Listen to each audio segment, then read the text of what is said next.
Hey guys, my name is David, and you are watching Stories Told. Today, I am going to explain a drama, mystery movie called Grand Piano. Please be aware, the video contains spoilers. We see a bunch of workers entering an old, but noble-looking theater, looking for something. The clumsy men are trying to manage getting a huge old piano, wrapped in cloth, out of the room, navigating between seemingly treasurable items. We meet our main character, Tom Selznick. He is terrified on a plane about to land. He's talking on the phone with a woman, who he's complaining to anxiously, how he doesn't want to get to his destination and to play the piano, wishing his limo would crash on the way there. A stranger has to pick him up from the airport, instead of the lady he's been talking to, which stresses him out even more. The woman on the phone is at a press conference, where her friends are trying to invite them for pre-drinks before the concert, but Tom has to be sharp, so he has to go straight to the theater. Emma sent him the limo and the driver as a gift, and even an iPad, so he can live in the 21st century. They are having an interview on the phone, while he's sitting and changing into formal clothing. Tom has been retired from playing on stage for 5 years. Now in matter of minutes he is reuniting with the FCO Harmony, where they play significantly difficult pieces. He says he will be playing on Patrick's piano, who was the eccentric musician who taught him how to play. The interviewer says that there is a piece said to be unplayable, the La Cinquette, which Tom has a bad history with. He retired because of a huge public failure 5 years ago, and now, he has to play on the same piano, and the same song, which caused him the humiliation back then. He enters the theater through the back door, where people already recognize him and wish him to break a leg. They are being surprised he is still alive, after being out of the public eye for so many years. Despite this, everyone is happy about his return. Here he meets an old friend, Norman, who tells him his piano is just in perfect shape.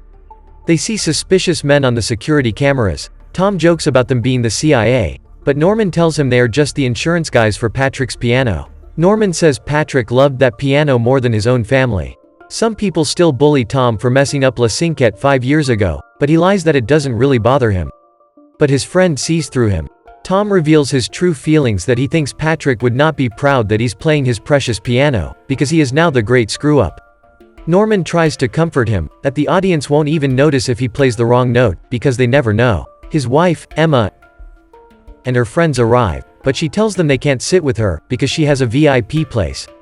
We see the audience and the music crew getting ready for the show. Tom is nervously walking up and down in his back room. Norman goes out on stage while Tom watches. A man brings him his score, which he actually left in his waiting room, saving his whole performance. He then congratulates him how the whole place is packed, which pushes Tom even more on edge.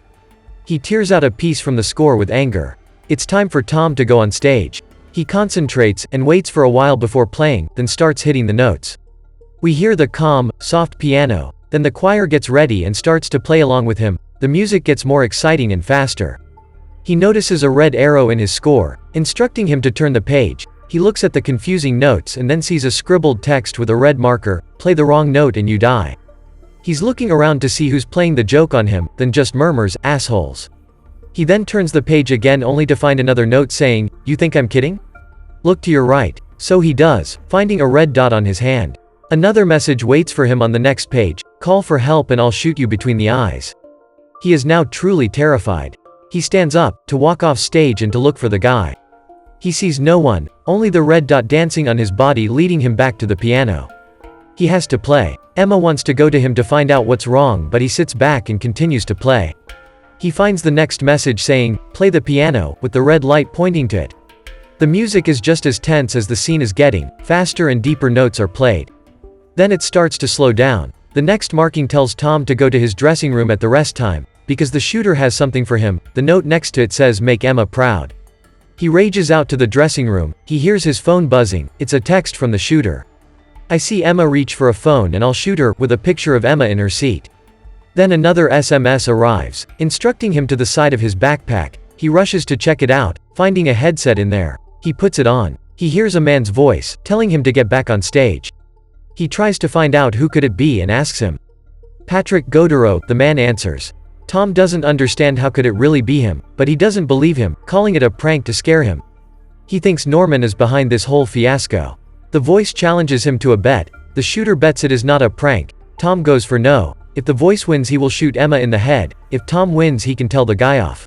Tom threatens to call the cops, but the man has a friend outside, and if he sees a cop, reports it immediately, and the shooter goes for Emma. He has to go back to the left side of the stage. The man tells him to look, then shoots a silenced bullet into the floor, showing Tom that he is in fact serious. He has to get back to play or he kills Emma. If he talks to anyone, or stops playing, he will shoot his wife and him as well. He tells Tom if he plays the wrong note he will die. Tom doesn't understand how the man can see him, but he explains he has a private box up high, with a great view of him. He can see everything Tom and Emma does. He tells Tom that Emma is yawning, that's how bored she is of his music. The guy wants Tom to play the best of his life, telling him what he thinks is good, will not be enough. Tom says he will do it, play through the whole concert the very best he can, but he shouldn't even aim at Emma, he should just stop thinking about hurting her. Tom gets worried, as he sees Emma's seat empty. The shooter then plays a joke on Tom, saying he already shot Emma, but later he tells him he was just messing around, but that was enough to make Tom obey completely. In break time, Norman gives a speech honoring Tom, then continues to tell the audience about Patrick's piano, and how this is the first time it's being played on stage and how special this moment is. He then talks about Patrick's death and how it has been heartbreaking to all of them. This performance is dedicated to him, and he even points out Emma, and thanks her for being there. He says it's honoring to have such a famous actress there supporting her husband. The concert continues. Tom is trying to grab his phone to call Wayne, his friend in the audience. He answers, but Ashley grabs his phone in embarrassment, for it ringing so loud. Wayne sees it's Tom calling, they think it's a mistake. He sees that Tom is talking on stage, not simply just counting his notes, so he rushes to the bathroom to call him. But with his phone buzzing, the killer is getting suspicious. Tom tries to lie about it, but the shooter doesn't really believe him, but lets it slide. Tom sends a text to Wayne, to help Emma because she is in danger. He tries to go up to her. On his way there, he meets the security, to who he explains the situation to, but the guard tushes him when Wayne tells him that he has to get to Emma. The guard takes him away on his back. Another surprise awaits for Tom. He takes a look above his head, and sees Wayne's dead body, looking him straight in the eye. The voice says now he has seen a dead body, so he is ready to play the La Cinquette, but Tom says he can't play it, only few people can, but he isn't one of them. The voice says he can and he should. He tells him that Emma has taken everything away from him now that she has become successful. He also tells him that he has to become his own man again, and this is his chance with the La Cinquette to achieve that. If he plays it perfectly, they all walk out alive. Ashley goes to look for Wayne, only to find him dead. The killer attacks her too and kills her as well. Tom runs off stage to find the score for La Cinquette, with the voice directing him. He tells him threw it on the floor earlier. Tom only finds the janitor in a back room, burning it along with other trash. He was too late. He gets an idea and goes for the iPad he just got. He downloads the notes and prints them. Meanwhile, Emma is leaving the theater to get some fresh air, but the assistant and the killer can't keep an eye on both Tom and Emma, so the assistant goes to follow Emma, while Tom remains out of sight in the dressing room. Emma then goes to see him, but the assistant follows her. Tom is now in total panic. He knows it's one of the guys. The assistant guides Emma back to her seat. Tom feels like he has no control anymore. The assistant and the shooter are also talking on a headset, but there is a malfunction, so Tom ends up hearing them. He gets to know that the shooter wants to obtain the piano, that's why he's doing all this. The shooter knows he heard it, but it doesn't really bother him. He tells him he knows that piano better than anyone else.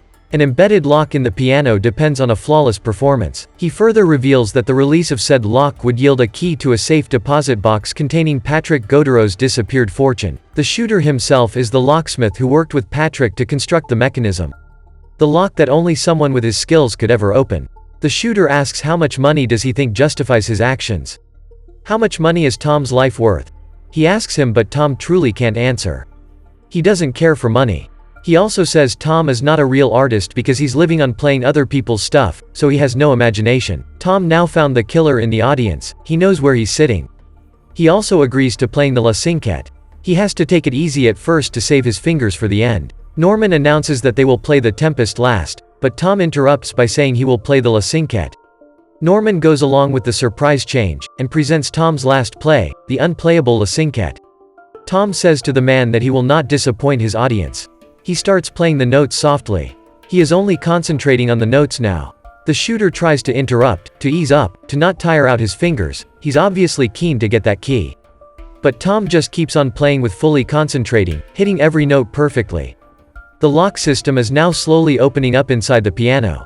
But then, he plays the wrong note at the very end. The man is now raging, his dreams of the fortune are gone, in a second. Tom says he did play the wrong note, but the audience does not know. They never do. The man tells him to play again with the right notes, or he'll kill. The audience is in awe, clapping loudly. Tom is giving thanks to his wife, getting all the lights on her. Tom says this is not the end of surprises and invites Norman up there for a last song. Tom gets Norman to play the piano, with Emma singing. The shooter's assistant is now fleeing. The voice says to Tom that he will now shoot Emma, so he starts running to her. In the hallway, he finally meets the locksmith. They start fighting. Tom falls on the ground and sees the man already killed his own assistant. Tom is really struggling, he's getting choked by the killer when the gun falls on one of the light pillars. The shooter is trying to reach for it, while Tom pushes him. They are both trying to get the gun, but it falls on the stage. Tom is standing on the pillars, while the locksmith escapes to a bridge. Tom tries to jump there to avoid falling. The man grabs his hands as he still needs him to open the lock. The bridge is too weak for both men and it breaks. The shooter falls on the piano and Tom hits the stage. Everybody starts running away while screaming. 2 dead bodies are being taken out from the theater. They're 2 friends, then after them comes the assistant's body. Tom and Emma sit in shock in an ambulance. Emma just really wants to go home, but Tom has one thing left to do. He goes to the broken piano and he plays the last 4 bars of La Cinquette correctly, but nothing happens. Disappointed, Tom turns away until he hears the gears of the internal lock system turn and the sound of a metal key hitting the floor. He bends down to pick it up as the camera cuts to black. Thank you for watching. If you enjoyed this video, please leave a like and subscribe. Thanks.